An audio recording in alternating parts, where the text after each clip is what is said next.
श्री शिवाय नमस्तुभ्यम। हर हर महादेव। दोस्तों, आप सभी लोग जानते हैं कि 18 नवंबर 2024 यानी सोमवार को पड़ रही है मार्गशीर्ष महीने की संकष्टी चतुर्थी। और दोस्तों, यह वह संकष्टी चतुर्थी है जो मार्गशीर्ष महीने में पड़ने वाली सबसे बड़ी तिथि है, क्योंकि यह सोमवार के दिन पड़ रही है और इसका बहुत ही बड़ा और विशेष महत्व होता है। पूज्य गुरुजी ने कहा है कि अगर कभी भी मौका लग जाए और मार्गशीर्ष महीने की सोमवार संकष्टी चतुर्थी को पड़ जाए तो आप लोगों को हरे मूंग के दाने वाला उपाय तो अवश्य ही करना चाहिए। इन दोनों का संयोग बहुत कम आता है और इसी के साथ में गुरुजी ने अपनी शिव पुराण कथा में बताया है कि इस दिन आपको 5 हरे मूंग के दाने वाला उपाय तो आपको अवश्य ही करना चाहिए, क्योंकि ऐसा दिन पूरे साल में सिर्फ एक ही बार आता है। और दोस्तों, आप सभी लोग जानते हो कि सोमवार संकष्टी चतुर्थी का अगर सबसे बड़ा कोई उपाय है तो 5 हरे मूंग के दाने वाला उपाय है। दोस्तों, इस सोमवार के दिन आप लोगों को इस 5 हरे मूंग के दाने वाला उपाय को जरूर करना है।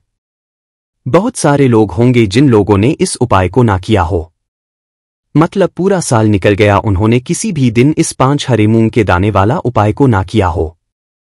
पर दोस्तों, आपके पास एक आखिरी मौका बचा हुआ है जो कि 18 नवंबर सोमवार संकष्टी चतुर्थी के दिन है। तो इस दिन आप लोगों को इस वाले उपाय को जरूर कर लेना है। भले ही आपने पूरे महीने भर इस उपाय को ना किया हो, पर अगर आपने इस मार्गशीर्ष महीने के सोमवार संकष्टी चतुर्थी के दिन अगर इस वाले उपाय को कर लिया तो आपको इस उपाय को करने का वह फल मिलेगा जिसकी आपने कभी कल्पना भी नहीं करी होगी। इसीलिए आप लोग इस वाले उपाय को एक बार जरूर कर लेना है, ताकि आप लोगों के हाथ से यह मौका ना जा सके और आपको इस उपाय को करने का फल मिल सके। दोस्तों, यह उपाय पंडित जी ने अपनी अभी की ही श्री शिव महापुराण की कथा में बताया है, जिस उपाय को आज हम आपको बहुत अच्छे से समझाने वाले हैं। इस वीडियो को देखने के बाद इस उपाय को समझने के लिए आपको कोई और वीडियो को देखने की जरूरत नहीं पड़ेगी। तो चलिए दोस्तों, उपाय को शुरू करते हैं। देखिए, ये इस मार्गशीर्ष महीने के सोमवार संकष्टी चतुर्थी के दिन यह इतना खास होता है, इतना महत्वपूर्ण होता है। देखा गया है कभी कभी बड़े बड़े पूजा पाठ अनुष्ठान से जो मनोकामना पूर्ण नहीं होते, वह मार्गशीर्ष महीने के सोमवार संकष्टी चतुर्थी के दिन एक छोटे से उपाय करने से ही आपकी मनोकामना पूर्ण हो जाती है। और बहुत सारे लोगों ने इस उपाय को किया भी है और उनको इस उपाय को करने का फल भी जरूर मिला है। अगर आप लोग भी इस उपाय को करना चाहते हैं तो आप इस उपाय को पहले अच्छे से समझ लेना, सुन लेना, उसके बाद करना। आपको इस उपाय का फल जरूर मिलेगा और इस उपाय को कर लेने से आपके घर में चाहे किसी भी प्रकार की दुख और समस्या क्यों ना चल रही हो, आपको उसका कारण भी नहीं पता है कि भाई यह समस्या किस कारण से चल रही है। उसका कुछ भी कारण हो सकता है, जैसे पितृदोष हो सकता है या किसी भी तरह का मंगल दोष भी हो सकता। तो इस दिन आप लोगों को यह वाला उपाय कर लेना है। यह एक ऐसा उपाय है जिस उपाय को अगर किसी विशेष दिन पर किया जाए तो भाई उस विशेष दिन का जो है वह तो हमें मिलता ही मिलता है, पर हमने उस दिन पर इस उपाय को किया है तो हमें उससे भी बड़ा फल मिलता है और फल बहुत जल्दी मिलता है, क्योंकि आप इस उपाय को बहुत ही बड़े और विशेष दिन पर कर रहे हो। तो चलिए अब उपाय के बारे में बात करते हैं, लेकिन उससे पहले आप लोगों को यह जानना आवश्यक है कि आखिर यह उपाय किस समय करना है, किसको करना है और कैसे करना है। तो चलिए हम आगे आपको वीडियो में एक एक करके बता देते हैं।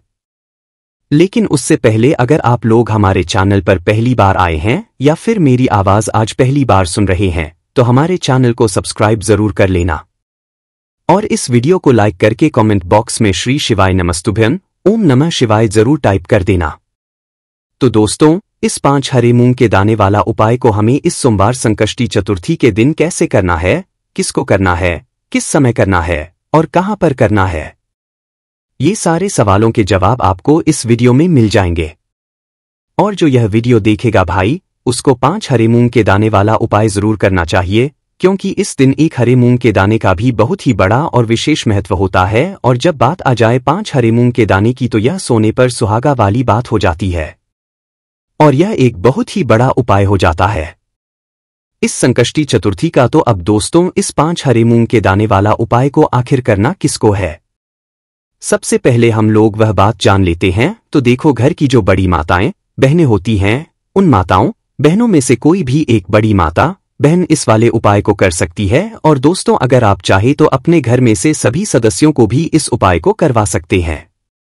अगर किसी व्यक्ति की खुद की कोई मनोकामना है, खुद की कोई दुख और परेशानी है जो वह अपने लिए ही करना चाहता है। इस वाले उपाय को तो वह खुद अपने लिए भी कर सकता है। बाकी अगर कोई घर में से ऐसा है जो कि अपने पूरे घर परिवार की सुख और शांति के लिए यह वाला उपाय करना चाहता है, तो भाई वह भी कर सकता है, उसमें भी कोई दिक्कत वाली बात नहीं है। कहने का मतलब यह है कि इस उपाय को हर एक सदस्य भी कर सकता है और पूरे घर परिवार के सदस्य के लिए घर की बड़ी माताओं बहनों में से कोई एक माता बहन भी कर सकती है। माताएं बहनें अगर घर में उपस्थित ना हों या वह यह वाला उपाय ना कर पा रही हों तो फिर घर का कोई बड़ा सदस्य भी इस 5 हरे मूंग के दाने वाला उपाय को कर सकता है, चाहे फिर वह पुरुष ही क्यों ना हो, उसमें कोई भी दिक्कत वाली बात नहीं है। अब दोस्तों, जो अगला प्रश्न निकल कर आता है वह यह आता है इस उपाय को लेकर कि आखिर इस उपाय को हमें किस समय करना है, सुबह के समय करना है कि शाम के समय करना है। तो देखो, इस वाले उपाय को आप लोग सुबह समय भी कर सकते हो और शाम के समय प्रदोष काल में भी कर सकते हो।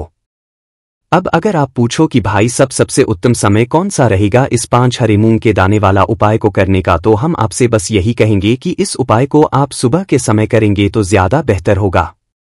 बाकी अगर प्रदोष काल शाम के समय भी करेंगे तो भी अच्छा होगा, उसमें कोई भी दिक्कत वाली बात नहीं है। तो अब दोस्तों, जो अगली सबसे बड़ी और महत्व बात आती है वह यह आती है कि सुबह अगर हम उपाय को करेंगे तो हमें कितने बजे से लेकर कितने बजे तक के बीच में करना है, और शाम के समय प्रदोष काल में करेंगे तो हमें कितने बजे से लेकर कितने बजे के बीच में करना है। तो देखो, सुबह जितनी जल्दी हो सके आप उपाय को करने की कोशिश करना। बाकी अगर किसी कारणवश लेट भी हो जाओ, थोड़ी देर भी हो जाए, तो 10 या 11 बजे तक भी आप उपाय कर लेना, पर 12 ज्यादा देरी ना हो, ठीक है, इस बात का ध्यान रखना। उसके बाद में दोस्तों, अगर शाम के समय प्रदोष काल की बात करें, प्रदोष काल का जो समय होता है वो शाम के 6 बजे से शुरू हो जाता है। मतलब शाम के 6 बजे से लेकर 7 बजे के बीच का जो समय होता है, ये समय प्रदोष काल का समय होता है। तो आप इस उपाय को 7 या 8 बजे के बीच में भी कर सकते हो। मतलब शाम के 6 बजे से रात 8 बजे के बीच में आप कभी भी इस वाले उपाय को कर सकते हो, उसमें कोई भी बात नहीं है। देखिए, कल बुधवार की दशमी देती है। सबसे पहला उपाय जो होगा वो 5 हरे मूंग के दाने में से उपाय होगा। बहुत ही प्यारा सा उपाय है। ये उपाय भी आपको संकष्टी चतुर्थी पर करना है। मात्र 5 हरे मूंग के दाने आपको लेना है। हरे मूंग के दाने खंडित नहीं होने चाहिए, विशेष इस बात का ध्यान रखना है।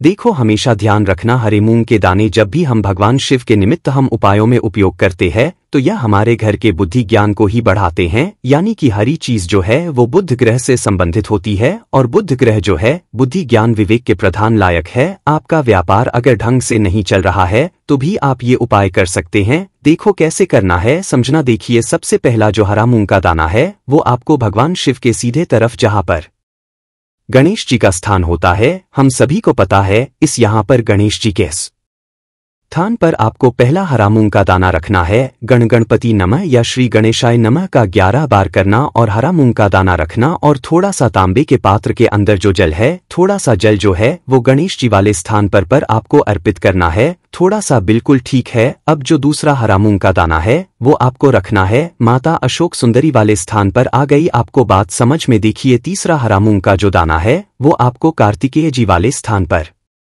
रखना है। अब जो चौथा हरा मूंग का जो दाना है वो आपको क्या करना है, जो नंदी जी ना नंदी जी का जो पैर उठा हुआ रहता है ना, वहां पर अपनी कामना करते हुए आपको चौथा हरा मूंग का दाना नंदी जी के सीधे पैर के वहां पर आपको अर्पित कर देना है।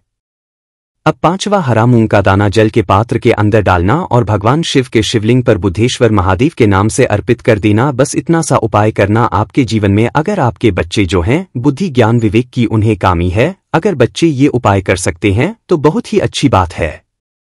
व्यापारी भी ये कर सकते हैं, क्योंकि व्यापार की वृद्धि के लिए भी बुध ग्रह को मजबूत करना बहुत जरूरी होता है। तो यह उपाय आप कर सकते हैं। तो इस प्रकार से यह उपाय आप कर सकते हैं। सुबह से लेकर के रात्रि तक जब आपकी इच्छा हो तब आप ये उपाय कर सकते हैं। यह हो गया पहला उपाय। अब हम बात करते हैं दूसरे उपाय की। यह उपाय है तुलसी जी की लकड़ी से दीपदान करना। देखो, मार्गशीर्ष का पवित्र महीना चल रहा है।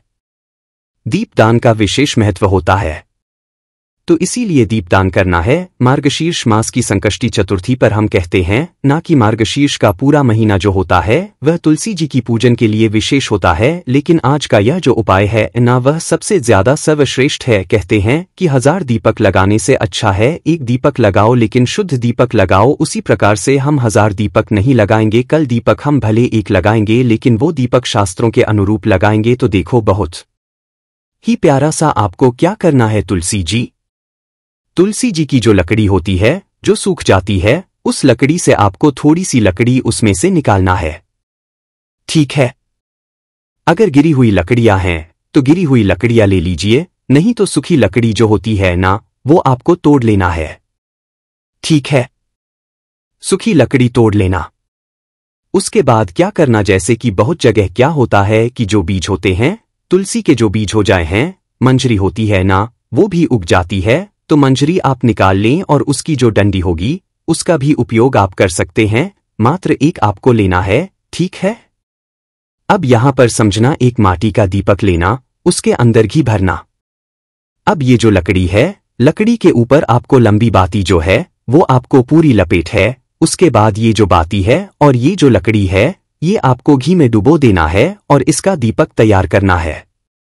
देखो मार्गशीर्ष मास में संकष्टी चतुर्थी पर तुलसी जी की लकड़ी का दीपक सबसे ज्यादा सर्वश्रेष्ठ माना जाता है। कहते हैं कि इससे जन्म जन्मांतर के पाप नष्ट हो जाते हैं। करना क्या है, ये दीपक आपको आपके घर में भगवान विष्णु फोटो के सामने आपको अर्पित करना है। देखिए भगवान विष्णु की फोटो हो या भगवान विष्णु के जो भी अवतार है उनके सामने भी आप यह दीपक प्रज्वलित कर सकते हैं। आज तुलसी जी की लकड़ी का जो दीपक का जो उजाला है, जो प्रकाश है, वो भगवान विष्णु के ऊपर पड़ना चाहिए। अगर इस प्रकार से आप दीपक लगाते हैं, भगवान विष्णु की इस दीपक से आप आरती करते हैं, तो आपकी आत्मा को वापस से पृथ्वी पर जन्म नहीं लेना पड़ता। जो भी यह लगाता उस आत्मा को गोलोक धाम में उसका जन्म होता है और जन्म जन्मांतर के पाप जो होते हैं वो नष्ट हो जाते हैं। स्कंदा पुराना के देखिए पूज्य गुरुदेव कहते हैं कि स्कंदा पुराना का जो मार्गशीर्ष खंड है उसमें वर्णित है 24 प्रकार के दीपक का दान मार्गशीर्ष मास में करना चाहिए, और 24 प्रकार में से सबसे ज्यादा कर्ण सर्वश्रेष्ठ दीपक जो बताया गया है वो है इसी प्रकार का ये जो दीपक है जो कि जी की लकड़ी का आपको दीपक तैयार करना है। ये दीपक भगवान विष्णु के ऊपर पड़ेगा। नमो भगवते वासुदेवाय का 108 बार कम से कम जाप करें। देखो मार्गशीर्ष मास में ओम नमो भगवते वासुदेवा का जाप करने मात्र से महालक्ष्मी बहुत प्रसन्न होती है। ध्यान रखना तुलसी माता का विवाह भी इसी माह में होता है, तो विशेष ध्यान रखना। ये उपाय आपको कल के दिन संकष्टी चतुर्थी पर करना है। ध्यान रखना, ये जो दीपक या तो आप सूर्योदय के पहले जला लीजिए या तो आप सूर्यास्त के बाद जला लीजिए। आ गई आपको बात समझ में? दिन में आपको नहीं जलाना है ये दीपक। ऐसा नहीं कि दिन में आप जलाने लग गए। देखो संकष्टी चतुर्थी पर आप लकड़ी निकाल सकते हैं और रात में आप यह उपाय कर सकते हैं, लेकिन दिन में दीपक को आपको प्रज्वलित नहीं करना है। अगर आप कर भी दोगे ना तो उसका कोई फायदा नहीं होने वाला है, क्योंकि मार्गशीर्ष मास में दीपदान का रात्रि में ही विशेष महत्व होता है। देखो चूक मत जाना, चूक जाओगे तो फिर अगले साल नंबर आएगा। इसीलिए मार्गशीर्ष मास की संकष्टी चतुर्थी है, खास से जरूर इस उपाय को करना है। यह हो गया दूसरा उपाय। अब हम बात करते हैं तीसरे अंतिम उपाय की, विशेष उपाय की बच्चों के लिए। यदि आपके घर में आपके जो बच्चे हैं वो पढ़ाई लिखाई में कमजोर हैं तो आप ये उपाय कर सकते हैं। यदि आपके जीवन में बहुत ज्यादा उदासी है, यानी कि आपका किसी भी कार्य में मन नहीं लगता है, आप सुस्त रहते हैं, या घर का कोई भी ऐसा व्यक्ति है जो सुस्त रहता हो, जिसको जीवन में बहुत ज्यादा परेशानियां हैं, चाहे व्यापार से जुड़ी कोई परेशानियां हैं, चाहे पढ़ाई लिखाई से जुड़ी कोई परेशानियां हैं, चाहे घर संबंधित कोई परेशानियां हैं, तो वो सारी परेशानियों को भी दूर करने के लिए, साथ ही साथ जो लोग उदास रहते हैं, जिनमें शक्ति नहीं है, तेज नहीं है, प्रकाश पुंज नहीं है, यानी कि वो भी उनको अच्छा नहीं लगता है, अगर रोग से ग्रसित हो तो उन लोगों को भी ये उपाय करना चाहिए। देखो तीसरे उपाय बहुत ही प्यारा सा उपाय है। आपको क्या करना है, एक तांबे का पात्र लेना है, ठीक है। तांबे के पात्र के अंदर जल डालना है, ठीक है, और उसी जल के अंदर आपको एक टुकड़ा गुड़ का डालना है। अब देखो आप तांबे के पात्र के अंदर गुड़ का प्रयोग कर सकते हैं, ठीक है, उपाय के लिए आप प्रयोग कर सकते हैं। अब ये जो पात्र है आपको ले जाना है, सबसे पहले आंकड़े के पेड़ के वहां पर जाना है और आंकड़े की जड़ में ओम गण गणपति नमः यश श्री गणेशाय नमः का जाप करते हुए थोड़ा सा जल जो है गुण मिश्रित जल आपको आंकड़े के पेड़ की जड़ में आपको अर्पित कर देना है। थोड़ा सा जल अर्पित करना है। आधा लोटा जल आप वहां पर अर्पित करेंगे और देखिए आधा लोटा जल और बचा हुआ है, ये आपको कहां पर आना है? भगवान शिव के मंदिर में लेकर के आना है और भगवान शिव के शिवलिंग पर आपको अर्पित कर देना है। श्री शिवाय नमस्तुभ्यं का जाप करते हुए आपके जीवन की कोई परेशानियां हैं, कोई भी विपदा है, उसका स्मरण करना और भगवान से प्रार्थना करना है कि ये सारी परेशानियां दूर हो जाए। देखिए ये जो उपाय है आप जो करोगे तो विशेष ध्यान रखना, जो आंकड़े का पेड़ होगा ना वो पूजनीय पेड़ होना चाहिए, यानी कि जो मंदिर में लगे रहते हैं, जिनकी पूजा करते हैं लोग, वो आंकड़े के पेड़ के वहां पर जाकर के आपको ये पूजा करनी है। हो सके तो पुराना जो आंकड़े का पेड़ होता है ना, प्राचीन पर जाकर के ये उपाय करना। तो देखो ये बहुत ही प्यारा सा उपाय था। आपकी जो भी परेशानियां हैं वो आपको आंकड़े के पेड़ के वहां पर गजानंद यानी कि भगवान श्री गणेश से आपको बोलना है। साथ ही साथ वही परेशानी आपको महादेव के मंदिर में जाकर के भगवान शिव से भी बोलना है। तो